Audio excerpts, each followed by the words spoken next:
Beleza. Então, olha só, moçada. O Estado Novo, ele acontece, como eu estava falando, por um golpe que o Getúlio deu, apoiado pelos integralistas, que eram liderados por um cara chamado Plínio Salgado. Como é que foi o golpe? Parece que, eu costumo dizer que parece que é uma coisa de filme. O Getúlio Vargas, eles elaboraram, os integralistas elaboraram um plano forjado, um plano falso, né? Na verdade, foi um plano falso, que dizia que, que os militares, oh, perdão, que os comunistas, eles iriam tomar o poder no Brasil. Aí eles falaram que prenderam um agente soviético. O nome desse agente soviético era Cohen, e com esse agente soviético, eles encontraram documentos que diziam que a União Soviética iria invadir o Brasil, iria assassinar as nossas autoridades, iria também instalar o comunismo no Brasil. Bom, esse plano ficou conhecido como Plano Cohen. Ok? Esse cara aqui tentando ingressar aqui, ó.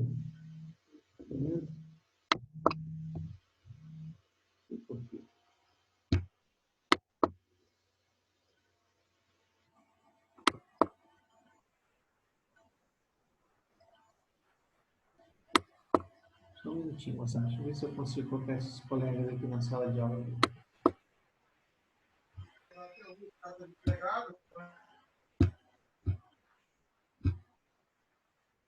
Eles estão tentando ingressar, mas não entra. Pois é, isso mesmo, senhor.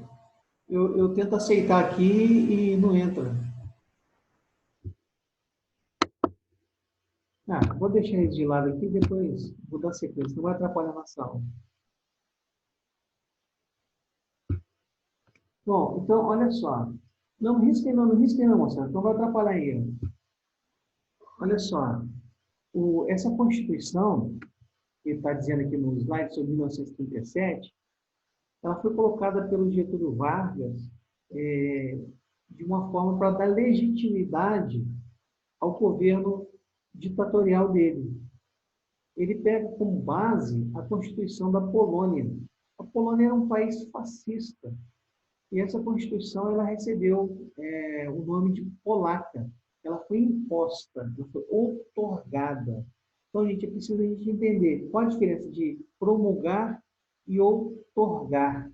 Então, quando é promulgada, a Constituição ela é elaborada, os itens dela, ela é votada e depois colocada à disposição daquele país.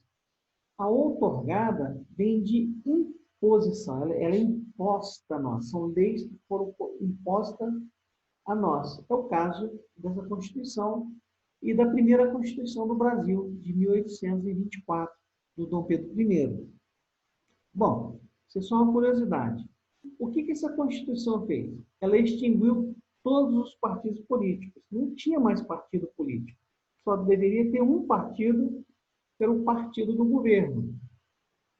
Ele suprimiu, deixou de existir nos estados, nós somos o Brasil, uma federação de estados, não deixou de existir todos os hinos, todas as bandeiras, os escudos e as armas estaduais e municipais deixaram de existir. Passou a ser um estado unitário, único. Uma bandeira, um hino, um escudo e só, ok? E o executivo, que é o presidente da República, ele passou a ter mais direitos, inclusive de modificar a Constituição. E ele podia governar por decretos. E no Brasil hoje fala-se que no Brasil é muito fácil, não tem pena de morte. Mas nessa Constituição, nesse período do Getúlio Vargas, tinha pena de morte. E como que o Vargas fazia para controlar, para que não houvesse nenhuma fala contra ele, nenhuma agitação? Ele proíbe as greves e ele passa a controlar os sindicatos, ou seja, o Estado controla os sindicatos. Era chamado sindicatos pelegos. E aqui vem também o imposto sindical, é obrigatório nesse período, né? O imposto sindical, gente, ele existe até hoje. Então, por exemplo, se você faz parte de uma classe trabalhadora, seja metalúrgico, construção civil, ou dos professores, que é o meu caso, a gente tem, uma vez por ano, a gente tem que pagar um imposto sindical, que é obrigatório. Isso está aí até hoje, isso foi colocado na época do Getúlio. Bom, a intentona integralista. Eu falei para vocês que os integralistas é que ajudaram o Getúlio Vargas a dar o golpe de Estado e implantar o Estado Novo, que ficou conhecido como Plano Cohen, C-O-H-E-N. O Vargas tinha prometido que a AID iria ser um partido único e tinha prometido posições no governo para o líder deles, que era o Plínio Salgado. Só que o Vargas afasta eles e coloca a AIB na ilegalidade. Eles reagiram, eles invadiram o Palácio Presidencial e tentaram assassinar o Getúlio. E isso era no Rio de Janeiro. O Palácio Presidencial ele era no Catete, né? O que é o Museu da República hoje. Hoje, o Palácio Presidencial é lá em Brasília. Brasília não existia nesse período. Mas, rapidamente, os integralistas foram derrotados e presos. Gente, o que vocês precisam compreender aqui é que o Vargas ele traz alguns avanços nesse período, mas ele tinha alguns órgãos para manter-se no poder. Exemplo, ele criou o DASP, está aqui nesse slide, ó, Departamento Administrativo de Serviço Público. Aqui era a parte administrativa, onde ele supervisionava essas partes administrativas e, na verdade, eles eram cabides de emprego, eram os apadrinhados que iam para esse departamento, né? Mas era a parte administrativa do governo. Ele cria um outro órgão chamado DIP, Departamento de Imprensa e Propaganda. A função desse órgão era, primeiro, censurar tudo que se falava, tudo que se produzia em termos literários, artísticos, era censurado se falasse ou se escrevesse ou fizesse qualquer conotação negativa do governo e do Getúlio Vargas. Só podia se falar bem do governo. Imagina hoje, a gente tem um prefeito em Volta Redonda, que é o Samuca, e se a gente não pudesse questionar as ações dele, falar sobre os atos do governo da prefeitura, né? Tivesse um órgão reprimindo. É um negócio complicado. E outra função do DIP era fazer a propaganda do Estado, do governo. Então, só fazia propaganda boa. E o Vargas foi um estrategista, ele conseguiu trabalhar muito bem os meios de comunicação da época. Ele cria uma rádio chamada A Hora do Brasil, que hoje funciona até hoje, que é a Voz do Brasil, né? No sentido melhorado, vamos dizer assim, né? Onde a gente tem informação do que acontece no Senado, no Planalto e assim por diante. Então, deu 19 horas na FM, as rádios param e entra a Voz do Brasil. Isso foi criado pelo Getúlio Vargas. E ele tinha um outro órgão, eu deixei aqui em laranjinha, vocês podem ver aqui no slide, ó, que era o DOPS. Então, o Vargas, ele cria o DASP, a parte administrativa, ele cria a parte de imprensa e propaganda e cria o Departamento de Ordem Pública e Social. Aqui era o órgão repressor. Então, para reprimir, para prender, para expulsar do país e até as coisas ruins, como assassinato, outras coisas, aconteciam a partir desse departamento, que era comandado pela Polícia Especial do militar chamado Filippo Miller. Ok, gente? Então, o que ele tinha de órgãos, de ferramentas? Ele tem o controle sobre os sindicatos, ele tem um departamento DASP, que é a parte administrativa, ele tem um departamento de imprensa e propaganda, e ele tem o departamento de repressão, que é o DOPS, Departamento de Ordem Pública e Social. Agora, tivemos avanços? Tivemos, por exemplo, a consolidação das leis trabalhistas. Então, as nossas leis trabalhistas foram criadas por ele, a CLT é criada pelo Getúlio. É claro, baseado na Carta de Del Lavoro do fascismo italiano. Então, o nascimento da nossa CLT vem lá do fascismo, né? Agora, outros avanços. Ele cria o Senai, cria o SESI, cria o Instituto Mate do Pinho, ele criou o Conselho Nacional do Petróleo, ele criou a Companhia Vale do Rio Doce, que é uma extratora de minério, né? E a Companhia Siderúrgica Nacional, aqui em Volta Redonda, que é uma indústria de base. Essa criação da CSN, ela garantiu, através da construção dela, a nossa entrada na Segunda Guerra Mundial. O Brasil, ele declara guerra ao eixo em 1942. O que é o eixo, gente? Olha, a Segunda Guerra, isso aqui é importante para a gente entender a saída do Vargas do poder. O eixo era o outro lado da guerra, que era a Itália, era a Alemanha e era o Japão. Do outro lado, tinha os aliados. Estavam os países europeus, França, Inglaterra, os Estados Unidos também estavam do lado do eixo.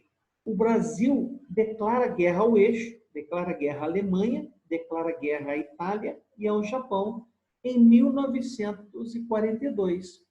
E enviou o nosso exército, os nossos pracinhas, era chamado de pracinhas, e a nossa aviação, que é a FAB, em 1944, para a Segunda Guerra Mundial, em troca da concessão tecnológica e de mão de obra especializada para a construção da CSN, e que veio construir aqui a nossa cidade, surgiu a nossa cidade de Volta Redonda, né?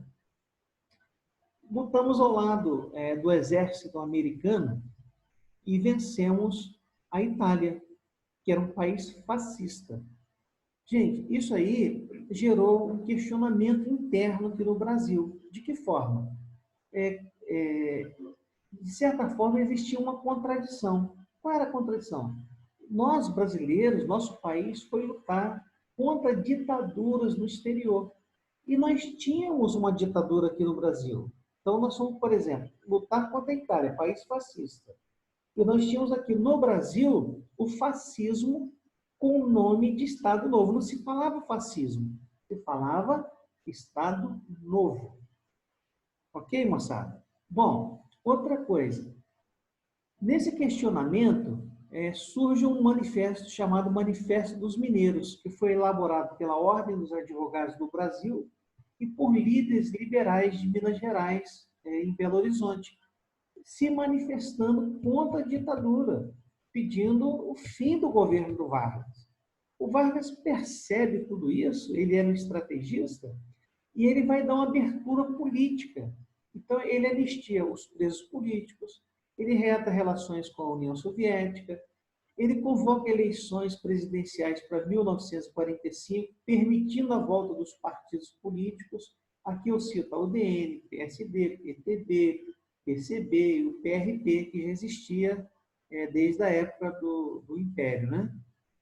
Mas às escondidas, gente, ele convoca as eleições para 1945 e apoia a candidatura do ministro da Guerra dele. Hoje não existe o Ministério da Guerra, mas ele apoia o Eurico Gaspar Dutra, que se tornou presidente depois, o presidente Dutra.